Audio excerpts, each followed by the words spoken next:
Private school के girls hostel के किसी कमरे में कक्षा 10 की दो छात्राएं बैठी थी। रूममेट कहती है ऊपर का एक बटन खोलना, पिक्स जबरदस्त आएगी और एकदम कूल भी लगेगी तू, और रील पर बहुत से लाइक्स और कमेंट्स भी आएंगे, रातों रात फेमस हो जाएगी तू। रिचा कहती है ना बाबा ना, अगर घर पर पता चल गया तो, और मुझे भी शर्म आएगी ऐसे पिक्स में, प्लीज़ ऐसे ही ले लेना। रूममेट कहती है अरे तू भी ना बहुत झल्ली है, आजकल तो ज़्यादातर लड़कियां रील्स पर हैं और देख कैसे कैसे कपड़े पहनती हैं और अदाएं दिखाकर नाचती हैं। चल कुछ नहीं होता यार, खोल बटन। रिचा शर्माते हुए बटन खोलकर रील्स बनवाने लगी। रील बनी और फिर वायरल भी हुई। सैकड़ों लाइक्स, कमेंट्स। अब वो बैठकर कमेंट्स पढ़ रही थी।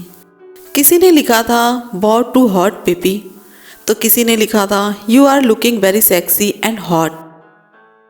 किसी का था आई वाना फील यू बेबी, और भी न जाने क्या क्या। कमेंट्स पढ़कर आज रिचा 7वें आसमान पर है।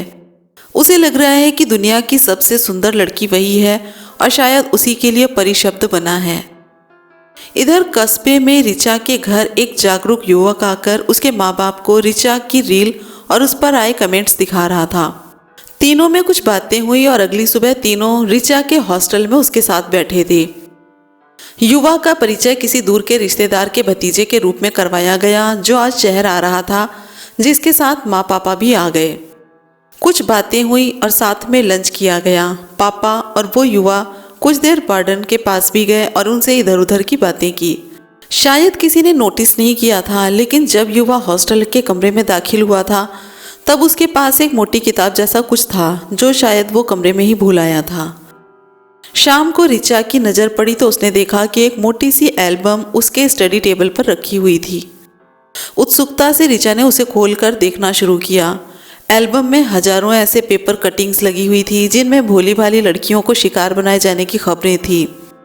किसी को कॉमन फ्रेंड के जरिए, किसी को कुछ खिला पिलाकर, किसी को कैसे फंसाया गया, इसकी पूरी जानकारी तारीख के साथ लाइन से सजाई गई थी।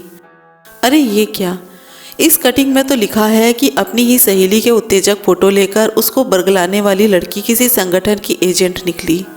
अरे बाप रे, ये मैं क्या कर रही थी। अच्छा हुआ समय रहते बच गई।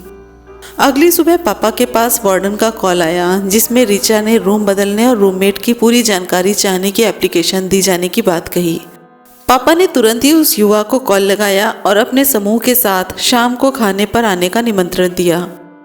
एक बच्ची समय से पहले ही वयस्क होने से बच गई। वो युवा शायद हमारे आसपास ही हो, आपसे कुछ कहना भी चाहता हो। उसकी बातें सुने, उसे दुत्कारे नहीं। सोशल मीडिया हमारे लिए जितना ही सुविधाजनक है उतना ही हानिकारक भी है। सही से प्रयोग करेंगे तो सब कुछ अच्छा है, वरना इससे बेकार कुछ नहीं। वीडियो पसंद आई हो तो लाइक कमेंट शेयर करना ना भूलें। चैनल को सब्सक्राइब करें। फिर मिलेंगे अगली कहानी के साथ, तब तक के लिए नमस्कार।